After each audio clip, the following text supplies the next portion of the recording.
34 minutes exactement d'interruption. 4e défaite consécutive pour les Nantais qui tombent ce soir à la 15e place à égalité de points avec Angers. Ils ont seulement 10 points. Vous avez été entraîneur de Nantes, ça a été très court, mais ça a toujours été compliqué depuis quasiment l'arrivée de Valdemar Kita. Ce qu'on a vu cet après-midi, c'est une nouvelle étape dans le divorce entre Nantes et certains de ses supporters. Je dirais pas une nouvelle étape, parce que c'est un moment, ça fait un moment où il y a vraiment une séparation entre le public et la direction du club. Des fois, les résultats sur certaines périodes estompent un petit peu cette querelle et cette guerre entre les deux. Mais en permanence, la famille Kita est visée par la tribune. Ils n'en veulent plus, ils se battent pour.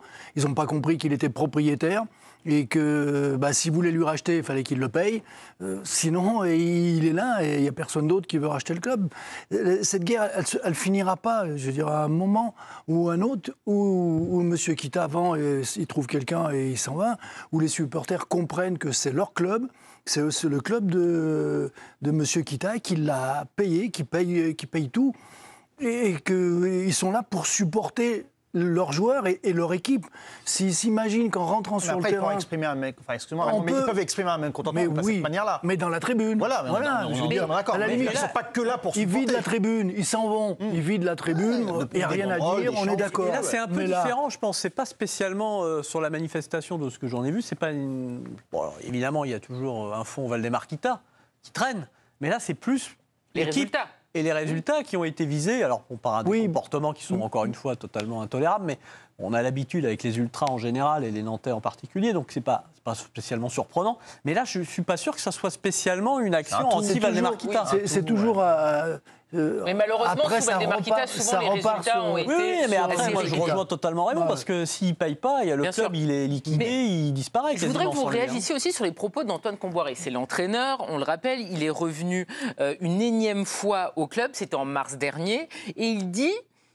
Il y a de la déception, mais en même temps, je comprends leur réaction. Ici, on a des supporters.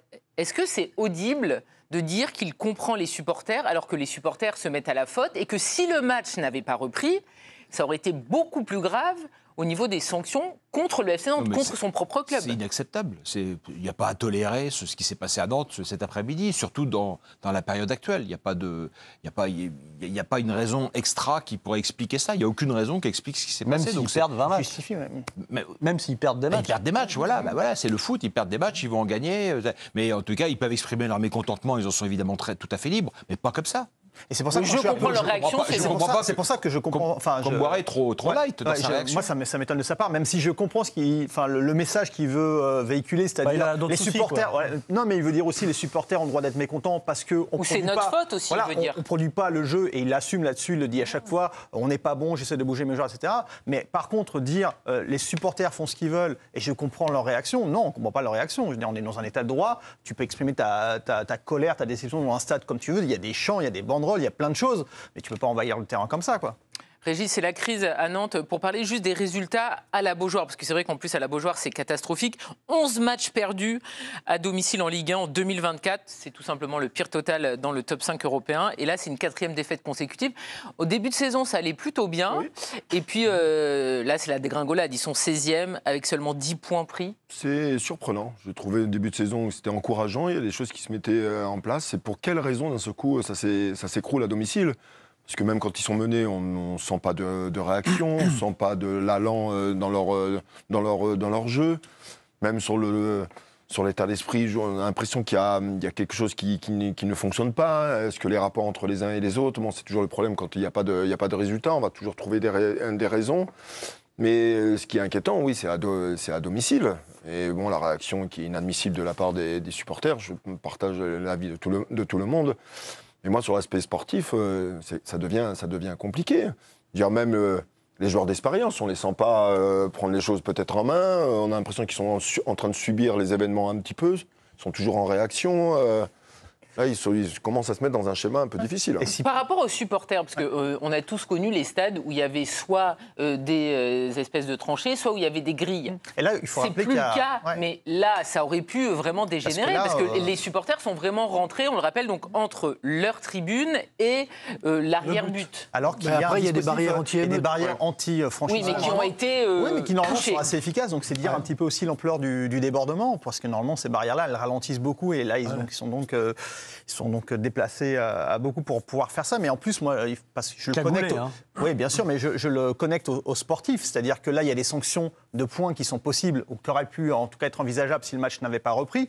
Donc je veux dire, ils se tirent un petit peu une balle, ou sinon ils veulent complètement peut-être que le club descende en Ligue 2. Je pense qu'on en est là presque. Ouais, peut-être. C'est une attitude de gens qui ont envie de mettre leur club à genoux, et peut-être qu'ils se disent en faisant ça, on fera partir Valdemar Kita.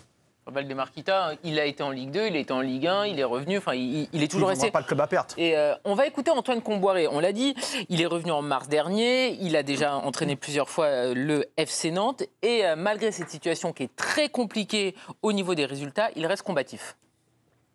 Mais ça, il faut poser la question donc aux dirigeants. Moi, c'est pas la meilleure période, donc puis après, je suis prêt à relever le défi. Moi, j'ai que ça en tête. Là, aujourd'hui, on va prendre une journée de repos demain, et puis voilà. Donc mardi, on revient travailler. On a un difficile déplacement samedi prochain à Paris. On rappelle en plus, effectivement, ce sera les retrouvailles d'Antoine avec le PSG. Raymond, pourquoi c'est si compliqué au FC Nantes ? C'est un club majeur de l'histoire du foot français, qui a un palmarès. Vous, ça s'est très mal passé. Antoine, il y a eu on se marie, on divorce, on se remarie, on redivorce, etc. C'est un club qui a l'air plus compliqué que certains. Avant moi, il y a eu Gourcuff. Oui, aussi. Non, mais on peut. Il y a eu beaucoup d'entraîneurs où ça a été compliqué. Non, mais ça fait des années qu'ils sont en difficulté, quelque part. C'est la qualité des joueurs, quand même. On ne peut pas, pendant 5 ans, 6 ans, être toujours à la limite en disant c'est la faute des entraîneurs successifs ou c'est la faute du président. Il faut quand même regarder l'effectif, et peut-être que cet effectif, il tient pas la route sur la durée. Si tu regardes les effectifs du Havre et de Nantes aujourd'hui, tu penses que c'est un problème d'effectif ? Mais pour le moment, ils sont dans cette position. On verra à la fin de l'année. Ouais. Je veux dire, pour moi, c'est le niveau de l'effectif. Ils ne sont pas européens, Nantes, mais c'est un effectif. Non, c'est toujours pareil, Raymond aussi. Pour moi, ils ont un effectif pour être entre 12 et 18. Ouais, ils sont là, dans la dernière partie de tableau, sur leur effectif. Les joueurs qu'ils ont, c'est des joueurs moyens. D'ailleurs, on se réfère au début de saison le début de saison de Nantes.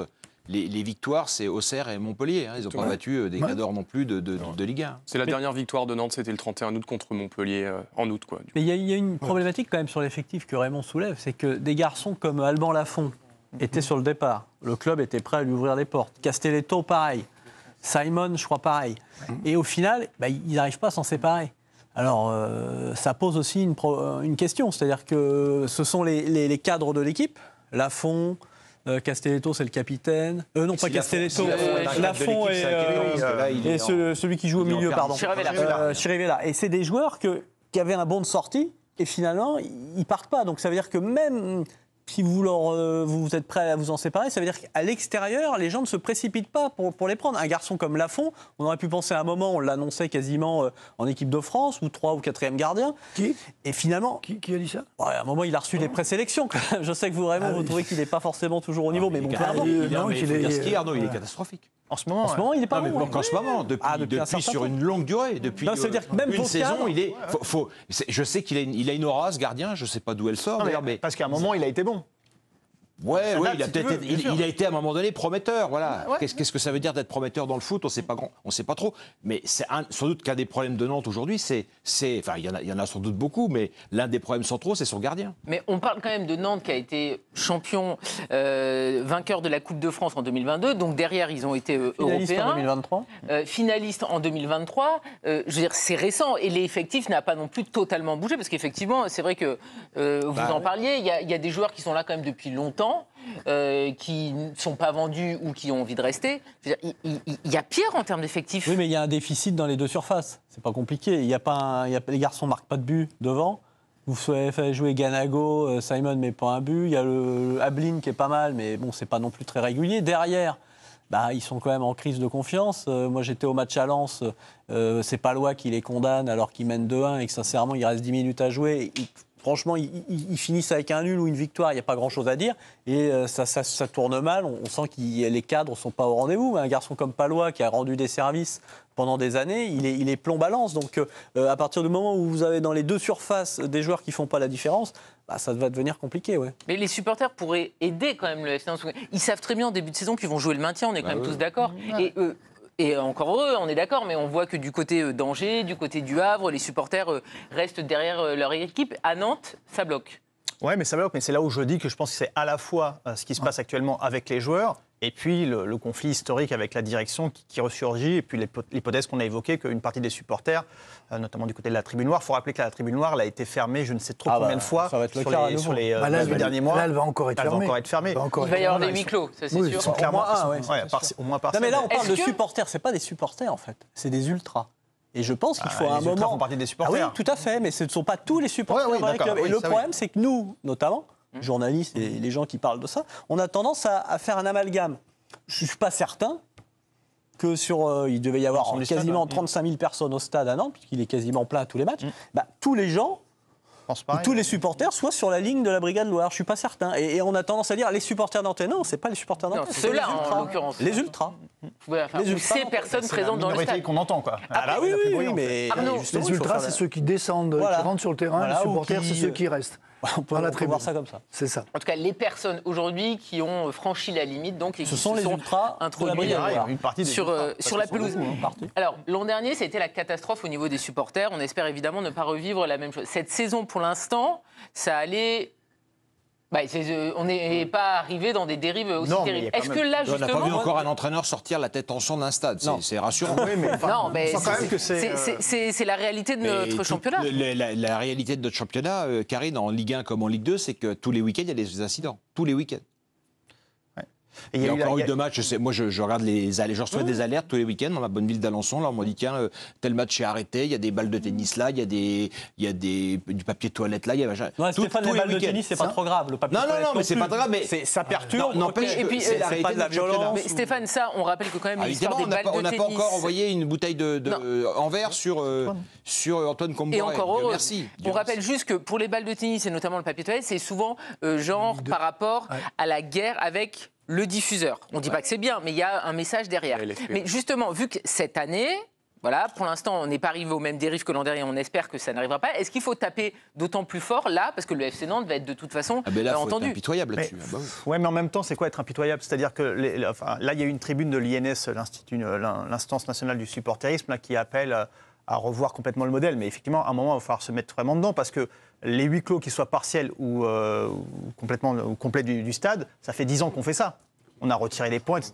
Et on n'y arrive pas là-dessus. Je veux dire, ça ne change rien. Ce n'est pas ça qui empêche les quelques abrutis. En revanche, effectivement, les sanctions individualisées qu'on attend, mais des vraies sanctions, c'est-à-dire des interdictions de stade, peut-être pour 5 ans, et ensuite peut-être même des définitives, on ne les voit toujours pas venir. Et c'est là-dessus qu'il faut vraiment frapper pour que le sentiment d'impunité disparaisse. Là, il y a des gens qui se disent « je suis noyé dans le truc, je ne risque rien, au pire, le stade sera fermé ». Il y a 95% des gens qui seront condamnés à ma place, qui souffriront à ma place. Mais la tribune sera fermée, j'irai dans une autre. Il ira dans une autre. Avec la publicité des dirigeants de club qui replacent leurs supporters exclus. Stéphane a raison, et il y a un autre élément par rapport à ce que dit David, et c'est là toute l'hypocrisie des supporters. C'est de dire, nous on est pour l'individualisation des sanctions. Effectivement, ça serait la solution idéale. Sauf que quand vous demandez aux leaders des groupes ultras, tu sais qui a cramé un fumigène dans ta tribune, tu sais qui est à l'origine d'un tifo ou d'une bagarre. Tout le monde est aveugle. Ils savent pas. Ils veulent pas donner la liste de leurs représentants. Ils veulent pas donner la liste de leurs membres. Ils disent non, ça on n'a pas le droit. Nous on donne pas de nom. Donc à un moment ou à un autre, effectivement, il faut individualiser, mais pour individualiser, il faut que tout le monde joue le jeu. Alors Arnaud, par rapport à ce que vous dites, est-ce que c'est pas les responsables qui doivent être aussi finalement sanctionnés ? Là, vous nous donnez un exemple concret. Les responsables d'association Si le responsable d'association il ne veut pas dire voilà, on a cette personne qui a fauté, etc., il est aussi responsable. Alors, par exemple, il y a eu les chants homophobes au Paris Saint-Germain face à Strasbourg il y a quelques semaines. Oui. Il y a eu un tollé des pouvoirs publics. Les ministres sont tous montés. C'était inadmissible et tout. Donc, a priori, ils avaient identifié ce qu'on appelle un capot, celui qui lance les chants. Et il devait être interpellé, puisque je crois que le ministre de l'Intérieur l'avait dit. Aux dernières nouvelles, est-ce qu'ils ont été interpellés ? Je ne suis pas certain. Donc c'est encore des effets d'annonce parce Je qu'il sais y a un pas. nouveau gouvernement. Je ne peux pas vous avec, assurer que ce soit des effets d'annonce. Je vous dis juste, je ne suis pas certain qu'ils aient été interpellés. Après, juste du Paris Saint-Germain, pour aller compléter ce que tu disais sur effectivement l'ambivalence des supporters, il y a cette tribune de l'INS, mais c'est vrai qu'à chaque fois, on a l'impression que c'est systématiquement un appel vers les pouvoirs publics pour dire aidez-nous, nous c'est pas de notre faute. Mais à un moment, effectivement, il va falloir qu'ils fassent le tri et qu'ils assument cette position de on veut vraiment jouer le jeu et on veut vraiment y aller. Parce que là, on a le sentiment à chaque fois que c'est très ambigu comme comportement, quoi. Régis, on vous entend peu. Vous êtes sur les terrains en tant qu'entraîneur. Vous avez entraîné des clubs chauds aussi. Rouen, c'est chaud, c'est très chaud, carrément. Je ne pensais pas forcément à Rouen. Voilà, je ne pensais pas forcément à Rouen, mais en tout cas... Il aime aller dans la chaleur, dans les flammes. Vous en avez vu des vertes et des pas mûres. Il faut taper du poing sur la table, parce que là, effectivement, on est sur une poudrière, on le sait depuis longtemps, et finalement, comme nous dit Stéphane en étant un petit peu piquant, on a déjà eu un entraîneur qui a eu une balafre et qui était en sang, et on a peur de ce qui peut se passer derrière. Mais il ne s'est rien passé derrière l'entraîneur. Non, je parle en tant que, malheureusement, acte. C'est tombé du ciel. Je parlais par rapport aux actes. Ouais, non, mais c'est en dit long sur ce qu'expliquaient David et Arnaud. C'est qu'effectivement, il se passe on imagine quand même que c'est pas hyper compliqué autour d'un stade de savoir. Il y a de la vidéosurveillance partout. Où ça sort. Régis. Pardon, Régis. Non, mais c'est difficile de rajouter quelque chose, mais il faut que vous sachiez qu'avant, dans les débuts de saison, dans les clubs, quels que soient les clubs, chauds ou moins chauds, nous, les entraîneurs, et comme la direction des clubs, on rencontre les groupes de supporters pour qu'il y ait une discussion ouverte, de les écouter, en fait, d'écouter ce que leur attente, en fait, en début de saison, en cas de problème d'arbitrage, en cas de décision. Bon, il y a tout un cheminement qui se fait à travers un discours. Et bien souvent, dans ces discussions, il y a des arrangements qui se trouvent, on est d'accord avec vous, on vous a écouté, et toujours, tout le monde est de bonne composition, on va dire. Et puis, le championnat débute. Malheureusement, les résultats, si ça ne va pas, et là... Vous parlez d'individualisation d'un cas particulier. Là, les responsables de groupes de supporters, s'ils ne sont pas capables, les instances ou les clubs, parce que les clubs sont quand même responsables, parce qu'on les rencontre, les supporters. Donc la responsabilité des clubs et des dirigeants aussi, c'est quand vous avez rencontré ces gens, vous les connaissez. Hein, parce que parfois, vous allez manger ensemble, vous partagez des moments ensemble, et quand il y a des incidents qui se passent dans un club, il faut prévenir ces gens-là. Et si ces gens-là ne dénoncent pas les troubleurs de faits, les insultes, les jets ou n'importe quoi, en fait, les choses n'avanceront jamais.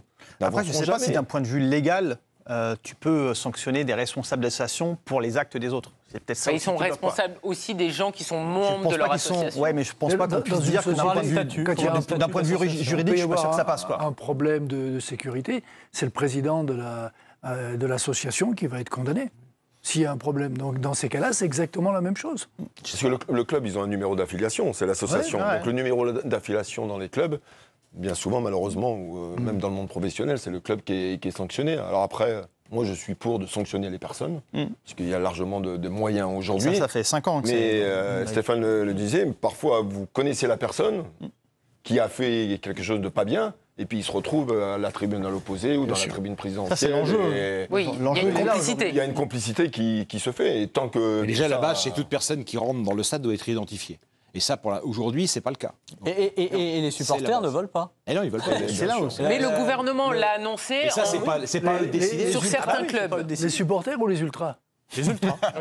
Faites attention. Très bonne remarque. Faites attention. Et oui, effectivement, ils ne veulent pas. Tu as une Ils carte veulent pas d'abonné avec un nom, un prénom, une date de naissance. le billet nominatif. C'est très simple. On rappelle que quand même, ceux qui ne le veulent ministre pas... a annoncé qu'il y aurait Paris, Lyon, Marseille qui devraient mettre en place avant la le fin billet de l'année. nominatif, ce qui est déjà le cas par exemple au Parc des Princes. Exactement. Et qu'après, ça devrait s'étendre aussi aux autres clubs. En tout cas, c'est l'annonce qui avait été faite. Mais ça nécessite des investissements lourds pour certains clubs, d'être capable d'avoir une billetterie nominative. Les amendes aussi, c'est lourd aussi. Ouais, je pense que finalement, On on préfère trouve à tous les coins de rue.